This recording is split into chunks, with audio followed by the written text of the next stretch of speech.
Bom dia, pessoal, tudo bem com vocês? Nós vamos agora começar a nossa aula do segundo módulo, a terceira aula. Espero que vocês tenham feito as tarefas e preste atenção então nas nossas redes sociais, no WhatsApp, no grupo do WhatsApp, para que você vai estar se ajeitando ali para poder fazer as tarefas e fazer da melhor maneira. Qualquer dúvida, qualquer coisa, pergunte para nós ou para o seu líder de célula, nós vamos te ajudar. Nesse dia, quem vai estar trazendo a aula não sou eu, é meu pai. Espero que vocês tenham uma ótima aula. Deus abençoe vocês. Olá, como estão vocês? Espero que estejam todos bem. Vamos dar início então, como o pastor de vocês falou aqui, aula número 3. O tema é Olhando como Jesus. E o texto básico aqui, a gente não vai ler todos os textos, não vai ler, senão vai ficar muito extenso, mas vou ler alguns textos aqui, depois vocês acompanhem na Bíblia, nas vossas Bíblias aí, o texto. O texto da aula 3 está lá em Mateus 9,36. Ao ver as multidões, teve compaixão delas, porque estavam aflitas e desamparadas como ovelhas sem pastor. Jesus falando aqui, relatando, ao Jesus ver as pessoas aflitas, desamparadas, como ovelhas sem pastor, Então aqui a gente vai falar do olhar de Jesus, como Jesus vê, É um olhar diferenciado, muitas vezes o nosso olhar, O texto base dessa aula nos ensina que Jesus tinha uma forma peculiar de olhar para as pessoas. Ele tinha uma maneira especial de olhar para as pessoas. Ele observou a cidade e as pessoas e a partir dessa análise pôde ajudá-las, segundo a necessidade que tinham naquele momento. A multidão estava aflita, porque não havia sobre ela um pastor. Por isso, percebendo essa realidade, Jesus se fez pastor delas, assentando-se e ensinando-as a respeito da palavra de Deus.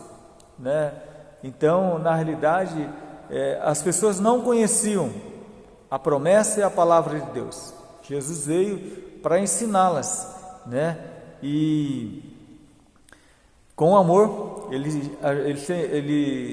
se colocava à disposição delas para ensinar. Nos dias de hoje, infelizmente, o fato de alguém simplesmente enxergar a situação do seu próximo é uma raridade. Quanto mais ajudar, porém não pode ser assim conosco. Nós somos filhos de Deus. O Senhor, durante essa aula, deseja ensinar a ter um olhar como o dele e a partir disso transformar a sua realidade. A primeira pergunta, nossa terra é santa, está lá em 2 Reis 2, 19, 22. Depois você pode responder essa questão. De acordo com o exemplo de Jesus citado na introdução dessa aula, faça uma breve análise e responda: quais os problemas da nossa cidade, país? Hoje, se você for fazer uma análise, eu não sei da cidade de vocês, mas a cidade onde eu venho, lá no Paraná, drogas, prostituição, alcoolismo, altos índices de criminalidade, são problemas que a nossa cidade tem, falta de hospitais, falta de emprego, falta de um monte de coisas básicas, são os problemas da nossa cidade. Hoje mais um problema tem aí, é o Covid-19, na qual paralisou o país inteiro, todas as cidades, o pessoal de grupo, principalmente o grupo de risco, tem que ficar recluso em suas casas. Diz que o melhor remédio para essa pandemia é ficar em casa, ficar isolado. É o único remédio que o governo pede que a gente faça, é ficar em casa, isolado, não ter contato com as pessoas, Quanto menos contato, melhor é para você, para mim, Então, temos os problemas da nossa cidade, da nossa nação, a economia vai piorar, segundo os analistas financeiros, econômicos, né? Então nós temos um monte de coisas problemas, né? Aos nossos olhos humanos, são problemas muitas vezes insolúveis, sem solução, mas aos olhos de Deus, né? Nada é impossível para esse Deus que nós servimos. Em 2 Reis, a Bíblia descreve a cidade de Jericó, a respeito dos seus moradores. Não estavam contentes, alguns homens dessa localidade procuraram o profeta Eliseu para encontrar uma solução para o problema que havia encontrado, que segundo eles estavam na terra, né? Porém os mesmos estavam enganados em sua maneira de enxergar, e segundo o que reportaram ao profeta, o problema estava na terra. Mas Eliseu, ao tratar e analisar a situação, jogou sal na fonte, mostrando a eles que o foco não estava na terra, e sim na fonte, pois ela quem alimenta a terra. O foco é a fonte. Assim como esses homens, temos o hábito de olhar para o lugar onde moramos, para as pessoas, as situações ao nosso redor, facilmente encontrar defeitos relacionados aos mesmos, ou até mesmo coisas que poderiam ser diferentes, inclusive situações que nos entristecem, muitas delas ou todas elas por desagradarem a Deus e ferirem seus princípios, realidades que poderiam ser diferentes, mas que ainda estão acontecendo, por não cumprir os princípios, né, estabelecidos por Deus para que a terra fosse sarada. Como o uso de drogas, prostituição, mortes, roubos, falta de estrutura familiar, incredulidade, são mais visíveis em nossas cidades. São as mais visíveis. Diante disso, apontamos vários culpados e vários motivos pelos quais coisas ruins acontecem, porém algumas verdades precisam ser observadas, e são elas. Aqui nós vamos citar 4 verdades aqui. Depois você pode procurar na Bíblia. Temos a tendência de colocar a culpa nos outros. Meu querido, a gente nunca reconhece que o culpado somos nós. Geralmente a gente coloca a culpa em outros, né? Geralmente não assumimos a nossa parcela de culpa. A culpa é do governo, a culpa é de outras pessoas, a culpa é do prefeito, a culpa é dos vereadores, a culpa é do juiz, a culpa é do promotor, a culpa é sempre dos outros. Geralmente não assumimos nossa parcela de culpa. A terra é boa, está cheia da glória de Deus. A terra é boa, está cheia da glória de Deus. Quando a presença de Deus está na terra, ela se torna santa, né? Então a terra é boa, né? O que falta na realidade é a presença de Deus, né? E nós colocamos em prática aquilo que nós temos aprendido. Apesar da presença do Senhor santificar a terra, se acreditamos que mentiras que o diabo diz a respeito do lugar em que moramos, mesmo que ele seja bom e preparado pelo Senhor, vivemos sob o mesmo como se fosse um verdadeiro deserto, né? Por isso, então, existem esses problemas em nossas cidades. Se o Senhor encheu toda a terra da sua glória, eles existem porque a fonte das nossas cidades não tem jorrado água boa, e sim águas amargas. Lembre-se, a terra é sempre boa, o problema está na fonte. A fonte é determinante, né? A fonte é determinante. Nós somos a fonte. João 4,14. Nós, né, filhos de Deus, somos a fonte, da qual pode fazer toda a diferença. Jesus declarou que a água que Ele nos dá se transforma dentro de nós uma fonte de água, ou seja, nós somos a fonte, como diz o texto, em João 4,14. Mas quem bebe da água que eu lhe der, nunca mais terá sede. Ao contrário, a água que eu lhe der se tornará nele uma fonte de água a jorrar para a vida eterna. Nós somos a fonte, somos nós, né? Aquele que Deus preparou para fazer toda a diferença no bairro, na família, onde estivermos. Sendo assim, o tipo de fonte que temos, sendo assim, que tipo de fonte temos sido? Para ajudar a responder a essa pergunta, levantamos algumas questões. O que tem jorrado de você? Isso determinará que tipo de fonte você é. O que tem jorrado? Desânimo, mentira, né? alguma coisa que deixa para baixo, né? Você tem colocado em prática na tua família, tem feito as coisas que Deus pediu para você fazer, que você tem que estabelecer, tem orado, tem profetizado, tem feito coisas para mudar o lugar que você está. Você tem que ter essa fonte. É muito fácil nós jogarmos a culpa na terra, nas autoridades e no passado, mas na verdade precisamos entender que a história da nossa cidade só pode ser mudada quando nós mudarmos a história das fontes, as nossas histórias, e quando parar de jorrar a água amarga das nossas vidas e começar a jogar água saudável. Assim mesmo, assim esta terra que pensamos ser ruim passará a ser boa e produtiva. Meu querido, durante muito tempo, né, meus pais, nós somos descendentes de japoneses, né, meus pais não aprenderam isso, não tiveram essa oportunidade que eu tive de aprender, né? Mas eu e minha esposa mudamos toda a história da nossa família. A partir de nós mudamos toda a nossa história da nossa família.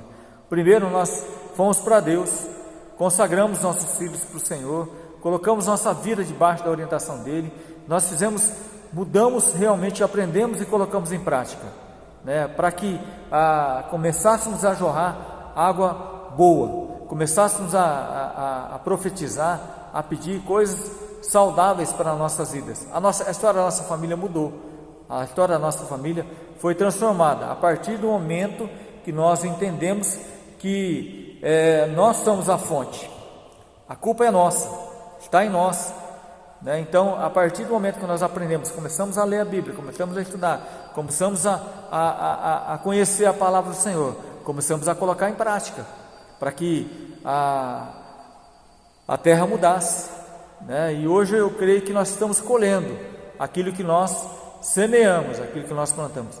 A história da nossa cidade será transformada quando nós mudarmos a nossa própria história, né? Então, hoje eu creio que a história da minha cidade está sendo mudada porque um dia nós procuramos mudar a nossa história, né? E a história dos nossos discípulos, a história das pessoas que estão envolvidas, a história da comunidade que está em volta da vida do profeta que Deus levantou lá, que é um dos meus filhos lá em Mandaguari, né? Tem feito toda a diferença, né? Então nós temos a necessidade de mudarmos para que a nossa cidade mude, para que aqueles que estão ao nosso redor, que convivem conosco, também tenham essa mudança e começamos a praticar tudo aquilo que nós temos aprendido. Que rastro temos deixado para onde passamos? Em Ezequiel 47:9 está escrito que por onde passar o rio de Deus haverá vida. Se quisermos, portanto, saber se temos sido boas fontes e se os rios que saem do trono de Deus têm jorrado por meio das nossas vidas, é necessário olhar ao nosso redor e perceber o que tem ficado para trás, enquanto passamos.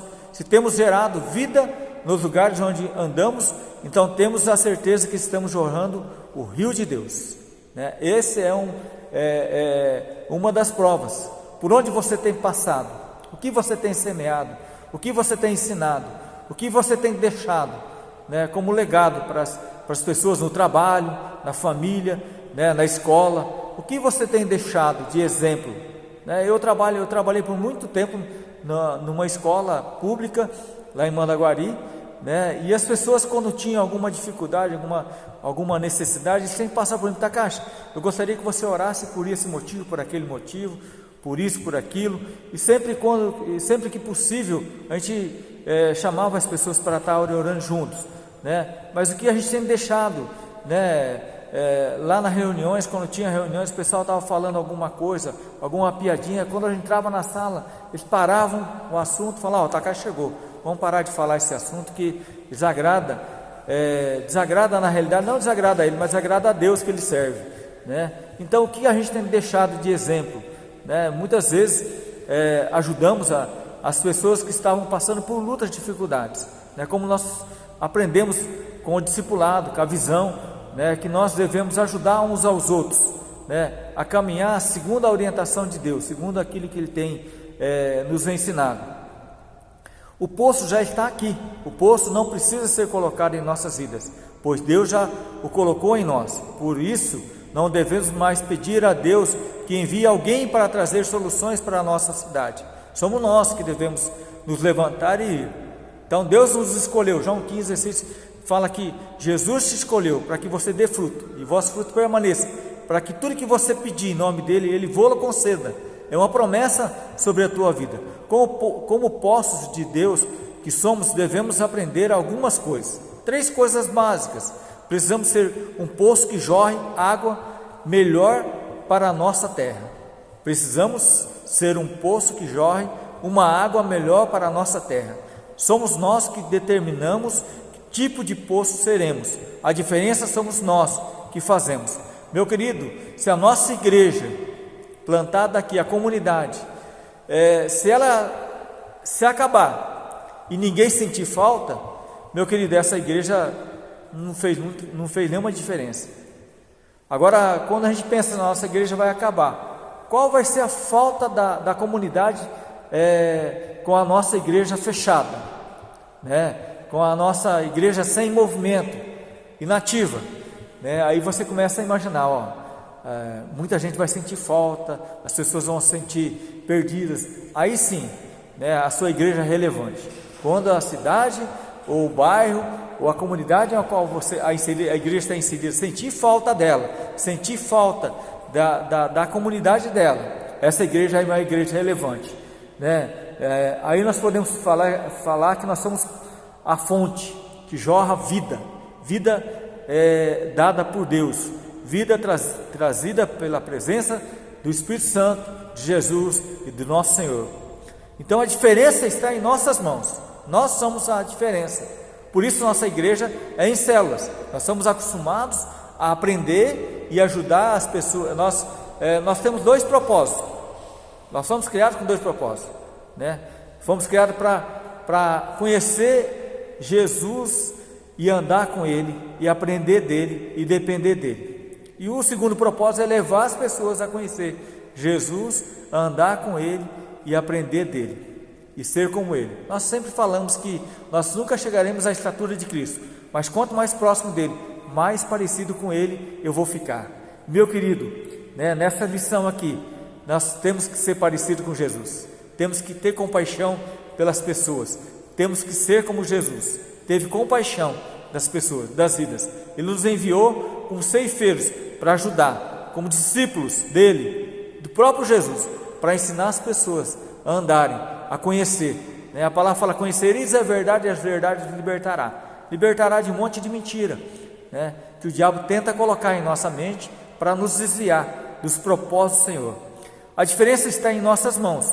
O sinal da abundante chuva de Deus tem o tamanho das nossas mãos. São essas mãos a trabalhar que farão chuva abundante cair sobre a terra em que vivemos. O período de deserto, portanto, durará o tempo que demorarmos para estender as nossas mãos aos pedidos e fazer a diferença na terra. Meu querido, né, a Bíblia fala que tudo que você ligar aqui na terra será ligado no céu. Jesus fala para pedir, né, e dar-se-vos-á, né, é para bater, que a porta se abrirá, pedir, que Ele liberaria. É promessa de Deus para as nossas vidas. Nós podemos fazer toda a diferença. Nós podemos ensinar as pessoas a fazer dessa maneira, a viver segundo a orientação de Deus. Um outro ponto, 5º ponto, enxergando todos os dias, né? Então tem um texto lá de Lucas 10, 25 a 37, fala de 3 pessoas que passaram por um caminho, uma estrada, na qual tinha um homem caído, né? Por lá passou um sacerdote, e por lá passou um levita, e por lá passou um samaritano, né? Por mais estranho que pareça, né, o sacerdote passou a largo, o levita passou a largo, o samaritano passou e teve compaixão daquele homem, né? Teve compaixão daquele homem. Ele pegou, foi lá, ajudou o homem, colocou no seu cavalo, levou num lugar a qual poderia ser cuidado, tratado, pagou para ser cuidado, e ainda falou para o dono do local lá onde que tinha um lugar para ele repousar, falou: a despesa que ele te der eu vou pagar, deixa que eu na volta eu pago toda a despesa. Meu querido, nós somos cristãos, né? O sacerdote e o levita, eles tinham aprendido as leis de Deus, mas aqui nós vemos, meu querido, o grande propósito. Não basta eu conhecer, não basta eu saber, mas se eu não praticar tudo aquilo que eu tenho aprendido, para nada servirá, para nada servirá. Você será como um sino que retine e não faz diferença, meu querido. Você vai ser um vaso que vai estar lá só como enfeite, não vai ser um vaso proveitoso na mão do oleiro, que é Jesus, que é Deus. O Espírito Santo não vai poder fazer muita coisa através da sua, ou nada através da sua vida, porque foi deixado o Espírito Santo para nós, para nos ajudar, nos ensinar, nos auxiliar, nos impulsionar. É Ele que nos capacita. Meu querido, não depende nada de nós, depende tudo dele. Não tem nada a ver conosco, tem tudo a ver com Ele. Então, meu querido, a única coisa que eu tenho que fazer é me dispor a estudar, aprender dele e desejar colocar em prática. Desejar ajudar as outras pessoas. Meu querido, hoje eu agradeço a Deus por ter encontrado um homem de Deus que nos ensinou isso, que implantou a visão na minha cidade. Hoje não está mais lá, mas nós somos gratos a Deus por todos os dias. Eu oro pela vida dele, pela família dele, porque um dia ele nos ensinou como agradar a Deus, como fazer da maneira que Deus deseja, né? Como resolver nossos problemas. Ele escreveu até um livro: resolva seus problemas com Deus, aprenda a resolver seus problemas com Deus, né? E nós aprendemos. Hoje eu oro todo dia das 5 às 7, eu e minha esposa fazemos a nossa devocional lá na torre de vigia, todo dia das 5 às 7. Aqui em Campo Grande eu tenho vindo com meu filho aqui, né, na devocional das 7 às 10h30, na qual eu fico lendo a Bíblia, na qual eu fico orando um período, na qual eu coloco tudo na presença de Deus. Antes de começar a trabalhar, eu fazia isso lá na minha cidade. Agora que eu estou aposentado, eu tenho um pouco mais de tempo, mas eu creio, quanto mais intimidade, mais eu vou ser usado. Aqui ele fala assim: o problema na verdade não é a falta de olhar, mas a falta de olhar como Jesus, né? Muitas vezes nós vemos e não temos compaixão das pessoas. Uma semana atrás, antes de vir para cá, passou uma senhora lá na minha rua batendo palma nas casas. Ela já tinha batido palma em um monte de casas, até chegar na minha, né? E quando ela chegou na minha, ela bateu palma. Ela falou assim: moço, eu só tinha um pouco de arroz, e eu acabei de fazer o arroz hoje, antes de sair de casa, comi o arroz, não tenho mais o que comer, né? E imediatamente eu peguei o nome, o endereço dela, falei: minha senhora, a senhora não ganhou nada até agora? Ela falou: não, ninguém me deu nada. Falei: então nós vamos levar uma cesta básica para a senhora, para te ajudar a passar esse período, que ela é diarista. Ela falou que não estava tendo serviço, né? E a gente pôde levar lá para ela essa cesta básica.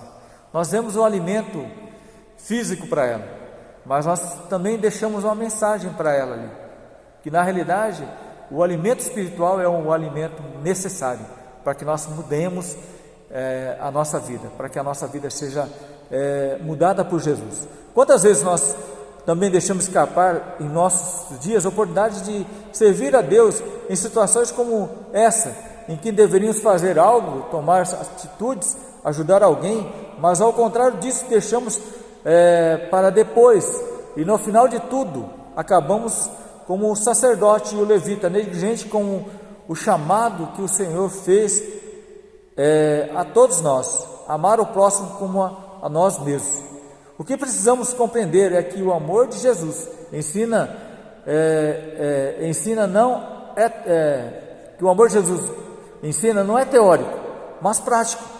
Ele não está falando de um sentimento como qualquer outro, mas de uma atitude que é relevante e comprova. Se alguém tiver recursos materiais, vendo seu irmão em necessidade e não compadece dele, como pode permanecer nele o amor de Deus? Meu querido, se eu não tenho essa atitude, Como eu posso falar que o amor de Deus está em mim, se eu não tenho essa demonstração?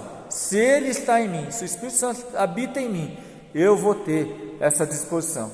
Eu tive duas experiências maravilhosas, né, quando eu fui morar fora do Brasil, né? Então lá um dia eu, voltando do trabalho, encontrei um senhor em cima do muro, um jovem senhor em cima do muro, né? E o Espírito Santo me falou assim: chama ele para andar, né?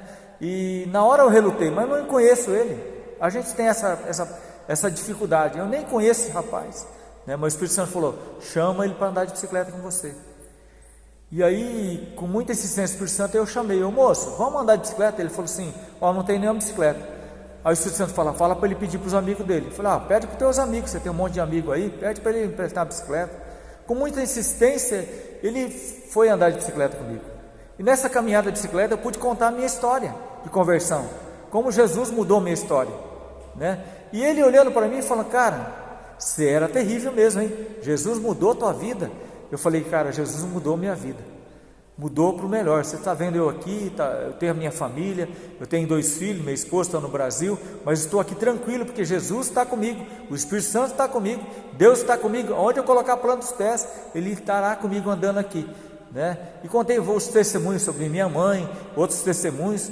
E aí um dia lá ele falou assim: cara, como é que eu faço para ter essa vida como você?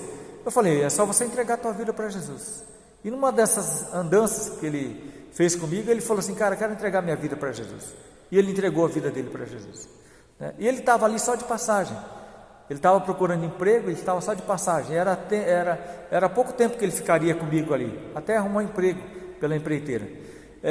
Aí um dia ele nem deu para despedir de mim, né? Ele foi embora para o emprego que tinha arrumado, tinha que sair de imediato. Ele deixou um bilhete lá para mim, né? Esse bilhete estava escrito: eu tive que perder tudo no Brasil, passar por uma situação difícil, vim aqui para o Japão, de favor, viver na vida na casa dos meus amigos de favor, porque ele não tinha recurso nenhum. E aqui eu entendi como esse Deus me ama tanto.